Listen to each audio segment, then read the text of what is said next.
Jewellery shop దోపిడీ కేసును ఛేదించారు south zone DCP and task force పోలీసులు. షాపు యజమానితో జీరో వ్యాపారం చేసే నిందితులే చోరీకి పాల్పడ్డారని పోలీసులు గుర్తించారు. షాపు యజమానిని నాటు తుపాకీతో బెదిరించి చోరీకి పాల్పడ్డారని పోలీసులు తెలిపారు. నిందితుల నుంచి 5 లక్షల విలువైన బంగారు ఆభరణాలతో పాటు నాటు తుపాకీని స్వాధీనం చేసుకున్నామని అన్నారు.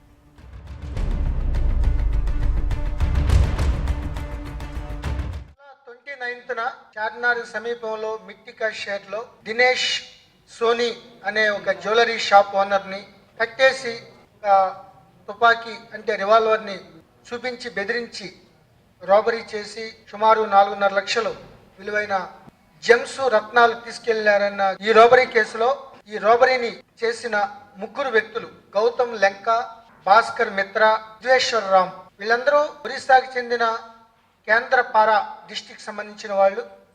అదేవిధంగా మయూర్ బంచ్ జిల్లాకు సంబంధించిన వాళ్ళు, కటక్ దగ్గర ఉంటుంది.